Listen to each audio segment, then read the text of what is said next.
कैसे हैं आप सब? मैं हूँ आपकी नटखट नेहा और मैं आई हूँ आपको कहानियाँ सुनाने।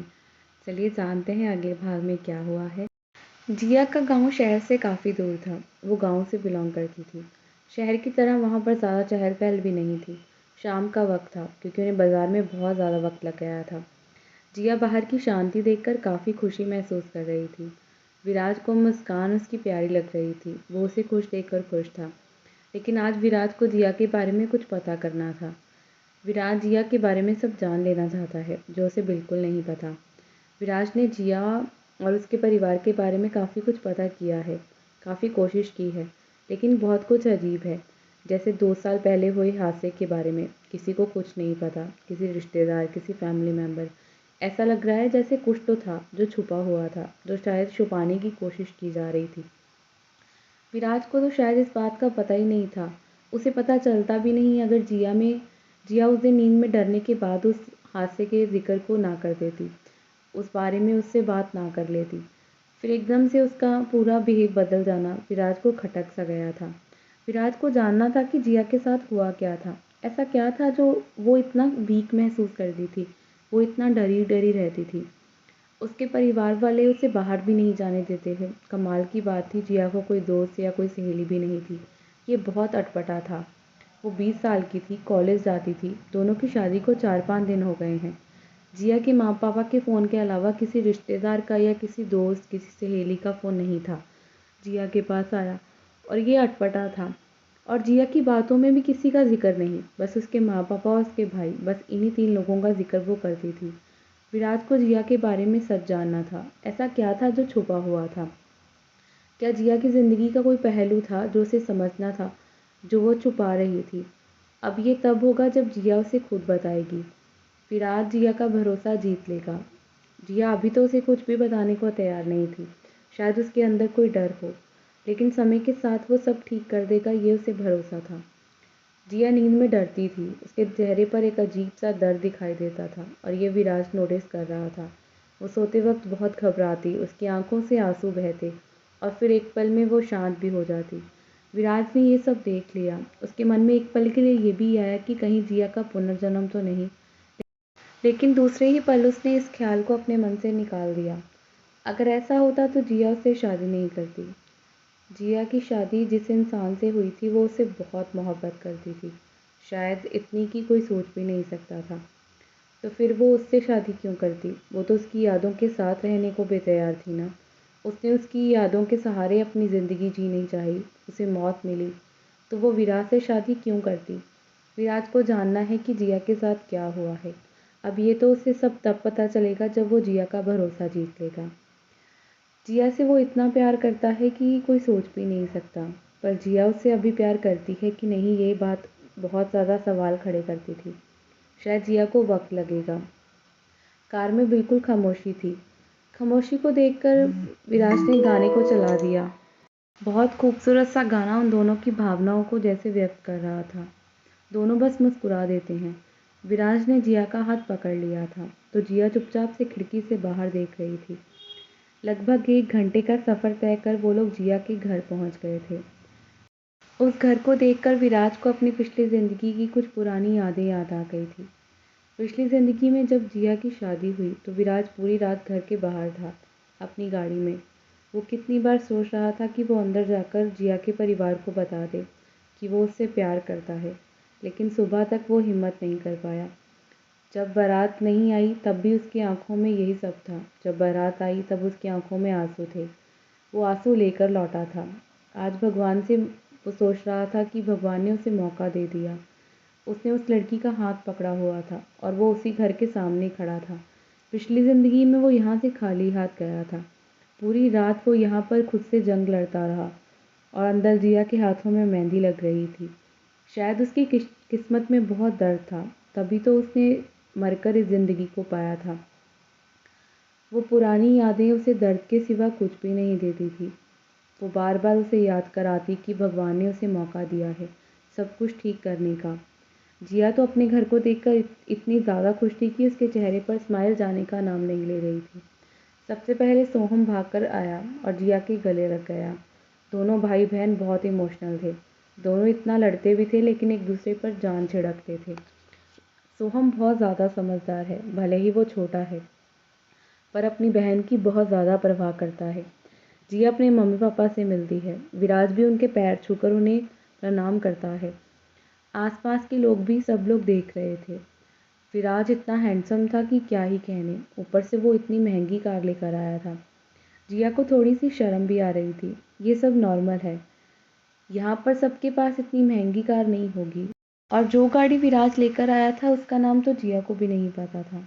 बस उसे इतना पता था कि ये बहुत महंगी है। सब लोग विराज की कार को देखे जा रहे थे। जिया के मम्मी पापा के पास छोटी सी मारुति कार थी, लेकिन फिर भी वो उसे अच्छी लगती थी। कुछ लड़कियां तो विराज के साथ फ़ोटो लेना चाहती थी और ले भी रही थी।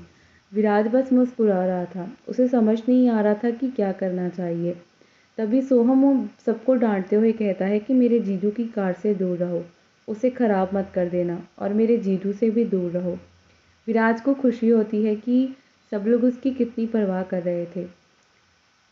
सब लोग किस तरह उसे देखे जा रहे थे, ये देखकर जिया को शर्म भी आ रही थी। सोहम सबको डांटने में लगा था, इसलिए विराज खुशी से कहता है, अच्छा चलो कोई बात नहीं, अंदर चलते हैं। जब अंदर आए तो विराज ने घर पहली बार देखा था। पिछली बार वो अंदर नहीं आया था। घर बहुत ही साधारण और सिंपल सा है। जिया ने सच ही कहा था। उनका हॉल जितना था उतना विराज का कमरा ही था। पर विराज को इस बात से कोई दिक्कत नहीं है। वो इस घर को बहुत मानता है। यहाँ पर जिया पली बड़ी है। जिया ने यहाँ पर इतने साल बिताए हैं और वो इतनी खुश है। मोहल्ले के 3-4 लोग तो घर के अंदर भी आ गए थे और कुछ औरतें भी थी जो केतकी जी की मदद कर रही थी। केतकी जी ने काफ़ी कुछ घर पर ही बनाया था और काफ़ी कुछ बाज़ार से भी मंगवा लिया था।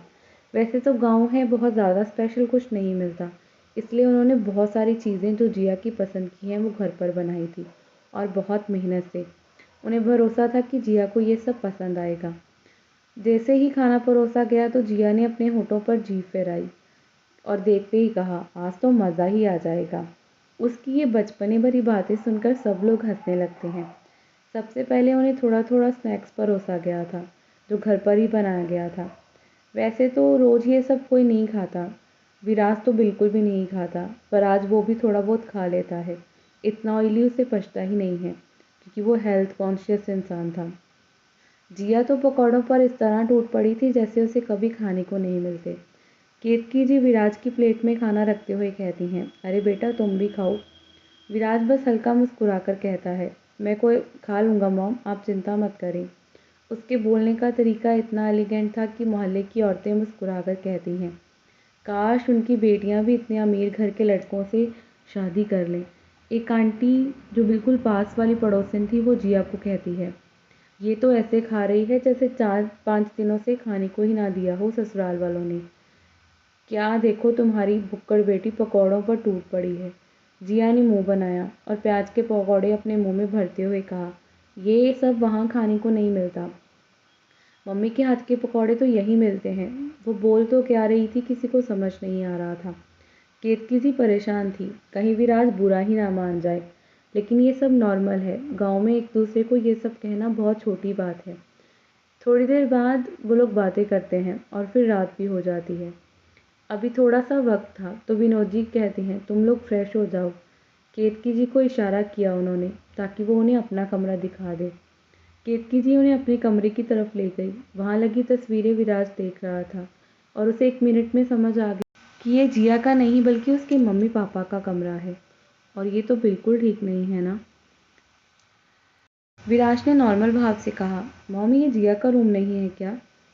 तो नर्वस होते हुए केतकी जी ने कहा, नहीं नहीं, असल में जिया का रूम सिंगल बेडरूम है, तुम लोग वहाँ पर नहीं सो पाओगे, इसलिए तुम लोग आराम से यहाँ पर सो जाओ, तुम्हें यहाँ पर कोई दिक्कत नहीं होगी। विराज जिया की तरफ देख रहा था जो शांत लग रही थी। विराज केतकी जी की तरफ देखकर कहता है, हम लोग आराम से सो जाएंगे, मुझे जिया के रूम में ही रुकना है, मुझे अच्छा लगेगा जहाँ वो रहती है वहाँ पर रहना। केतकी जी 1-2 बार विराज को मनाने की कोशिश करती हैं, लेकिन विराज के बार बार कहने पर वो कुछ कह नहीं पाती, इसलिए दोनों को जिया के रूम में ही शिफ्ट कर दिया जाता है। सोहन जिया का सारा सामान उसके कमरे में रखाता है ताकि वो लोग चेंज कर सकें। जिया का रूम काफ़ी सिंपल और साधारण सा था।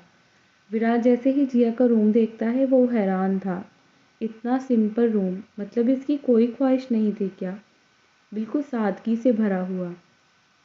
अगर विराज पिछली ज़िंदगी के हिसाब से सब कुछ याद करे तो उसे कुछ भी समझ नहीं आया। जिया तो बहुत हर चीज़ में आगे थी।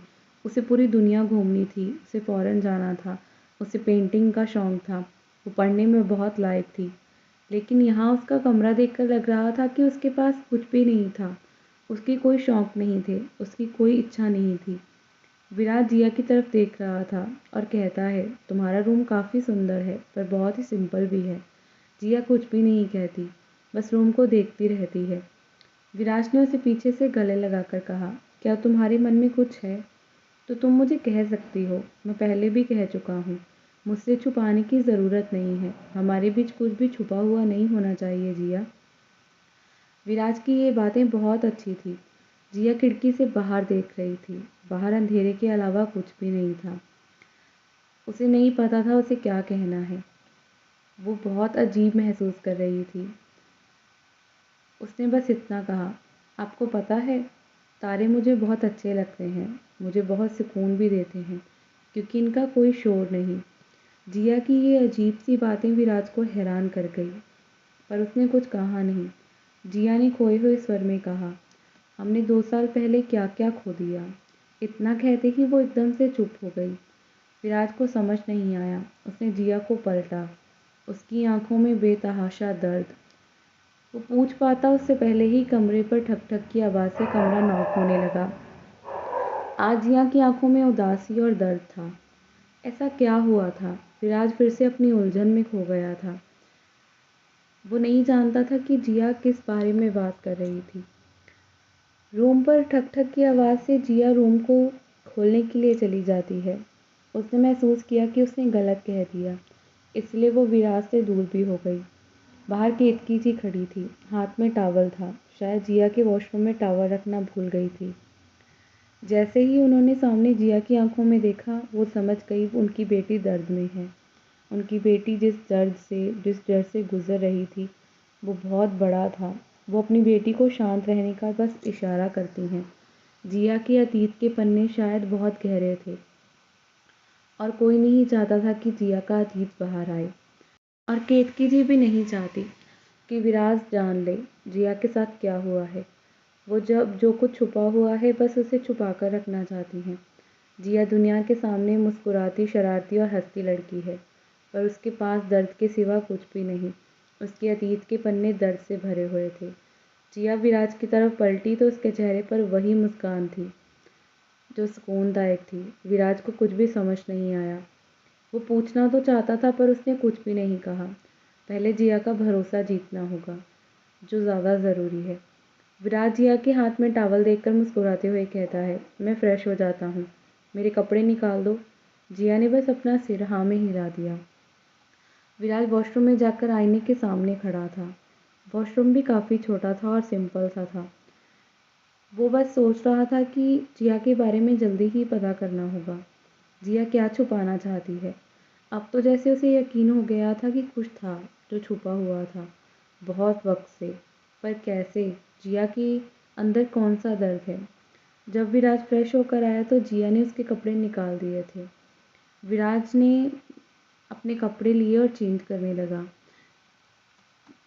विराज सोच रहा था कमरा सच में छोटा है, पर उसने इस बात को मन में ही रखा, क्योंकि अगर जिया के दिल को हर्ट कर दिया तो वो बहुत पछताएगा। लेकिन विराज को एक चीज़ की खुशी बहुत ज़्यादा थी कि आज वो और जिया बहुत ज़्यादा क्लोज आकर सो पाएंगे, क्योंकि बेड छोटा है तो दोनों बहुत मज़े से सोएंगे। थोड़ी देर बाद दोनों ही नीचे आ गए क्योंकि डिनर का वक्त हो गया था। जिया किचन में अपनी मॉम की मदद करने चली गई थी। विराज और विनोद जी बिल्कुल सामने बैठे थे। केतकी जी अपनी बेटी जिया की तरफ देखकर कहती है, क्या तुम ठीक हो ना? क्या कुछ है तुम्हारे अंदर? सब कुछ ठीक है? क्या तुमने उसे सब कुछ बता दिया? जिया ने अपना सिर ना में हिलाते हुए कहा, अभी नहीं, मुझे नहीं पता, जब मैं बताऊंगी तो वो कैसे रिएक्ट करेंगे। केतकी जी मुस्कुराकर कहती हैं, वो तुमसे प्यार करता है, तुम्हें उसे बताना चाहिए। अपने हर दर्द को उसके सामने निकाल दो। जिया कुछ भी नहीं कहती, बस हल्का मुस्कुरा देती है। ऐसा कुछ था जो उसकी माँ के अलावा शायद कोई नहीं जानता था। दोनों साथ में ही डिनर प्रिपेयर कर रहे थे। जिया ने उन्हें बताया कि उन्होंने नेट से देखकर हलवा भी बनाया था। वहीं विनोद जी विराज की तरफ देखकर कहते हैं, तुम्हें कोई तकलीफ़ तो नहीं है ना बेटा, घर काफ़ी छोटा है। वो इतना ही बोले तो विराज मुस्कुराकर कहता है, मैं ठीक हूँ डैड, आप चिंता मत करें। क्या मैं आपसे कुछ पूछ सकता हूँ? विनोद जी उसकी तरफ देखने लगते हैं तो विराज थोड़ा रुक कर कहता है, मुझे जानना है जिया के बारे में। जैसे उसने ये बात की, विनोद जी के दिमाग में जैसे धमाका ही हो गया हो। उनके एक्सप्रेशन चेंज हो गए थे, पर फिर भी वो शांति से कहते हैं, ऐसा कुछ होगा तो तुम्हें जिया खुद ही बता देगी और उसके मुंह से सुनना ही बेहतर होगा। बस इतना कहूँगा कि वो बहुत कुछ बर्दाश्त कर चुकी है। अब तो बस मैं उसकी खुशियों के लिए प्रार्थना करता हूँ और उम्मीद करता हूँ कि वो खुश रहे। सब लोग बातें कर रहे थे। सोहम भी उनके पास आ जाता है। केतकी जी डिनर लगा देती हैं।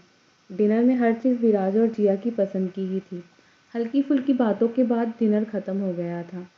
विनोद जी उन्हें आराम करने के लिए कहकर अपने अपने कमरों में चले जाते हैं, क्योंकि सब लोग थक गए थे और विराज जिया लंबा सफ़र करके आए थे, उन्हें आराम की ज़रूरत थी। जिया जब अपने कमरे में आई तो वो बेड को देखने लगती है और सोचने लगती है कि वो लोग सोए कैसे। ये सिंगल बेड था, दो लोग तो नहीं सो सकते थे। इसलिए वो सोचती है कि वो गद्दा लगा लेती है। वो पलट कर रूम से बाहर जाने लगती है कि विराज कहता है, तुम कहाँ जा रही हो?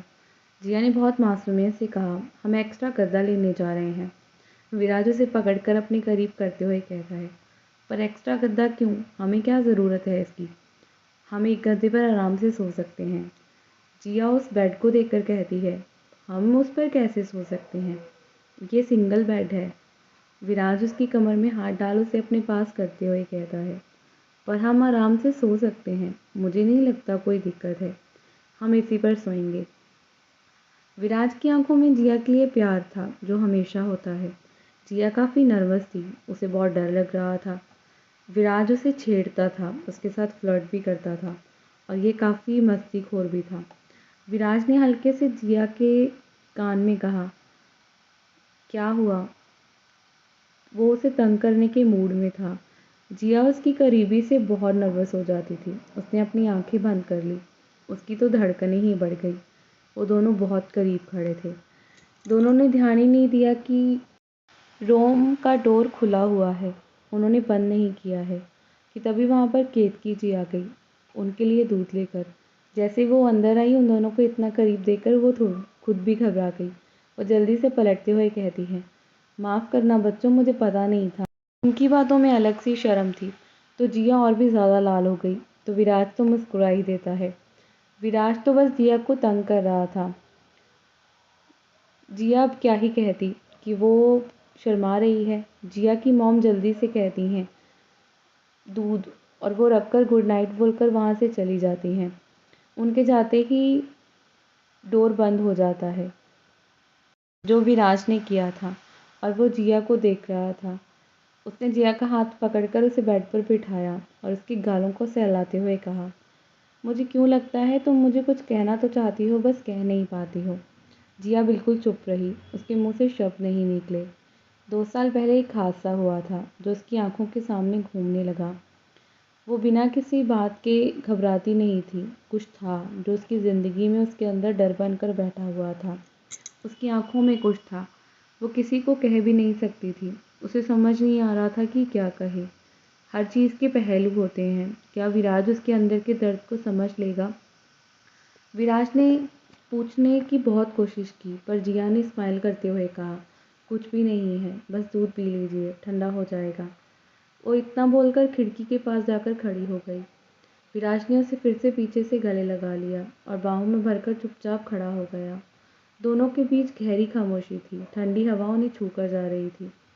थोड़ी देर रुकने के बाद दोनों ही आकर लेट गए। जिया ऑलमोस्ट विराज के बिल्कुल करीब थी। विराज उसे कसकर पकड़े हुए था। जिया काफ़ी नर्वस भी थी, पर विराज को सुकून था। पिछली ज़िंदगी में जिस लड़की को इतना प्यार किया, जिसके लिए इतना तड़पा, इतना तरसा, पर आज वो सिर्फ उसकी थी, उसकी होकर रह गई थी। जब भी ये याद आता तो विराज अपना कंट्रोल ही खो देता। वो बीच बीच में जिया के होठों को किस भी कर रहा था। विराज जानता था कि जिया अभी उस पर उतना भरोसा नहीं करती है, लेकिन फिर भी वो उसकी बाहों में खुद को महफूज महसूस करती थी। थोड़ी देर बाद नींद के आगोश में जिया जा चुकी थी। विराज ने उसके माथे को चूमकर धीरे से कहा, कुछ भी गलत नहीं होने दूंगा, वादा करता हूँ, तुम मेरी जान हो। मैं जानकर रहूँगा कि ऐसा क्या हुआ था कि तुम नींद में भी डर जाती हो। ऐसा क्या है जो तुम्हें नींद में भी डरा देता है। अगली सुबह बहुत ही नॉर्मल थी, कुछ भी अलग नहीं था। जिया और विराज बहुत आराम से सोए हुए थे। जिया की जब आँख खुली तो वो हैरानी से विराज को देख रही थी, जो आराम से उसके बिल्कुल करीब आकर सोया हुआ था। शायद नींद की वजह से वो लोग बहुत ज़्यादा करीब आ गए थे। विराज गहरी नींद में था। जिया ने हल्का सा उसका हाथ उठाया और फिर उसके माथे पर बिखरे बालों को देखने लगी, उन्हें पीछे करने लगी। उसे विश्वास नहीं हो रहा था कि इतना हैंडसम लड़का उसका पति है। उसे तो बिना मांगे ही कितना कुछ मिल गया था। शायद कोई सोच भी नहीं सकता था कि इतना अच्छा पति उसे मिला था, इतना अच्छा लड़का जो उसे इतना प्यार करता है, जो उसके परिवार की भी इज्जत करता है। पर बहुत कुछ था जो उसे डराता था। एक डर था जो उस पर हावी हो जाता था, विराज को खोने का डर। उसने विराज के माथे पर हल्के से किस किया। शायद ये पहली बार था जब उसने खुद से कुछ किया था। बाकी मिलते हैं अगले भाग में। लाइक कमेंट ज़रूर कर दें।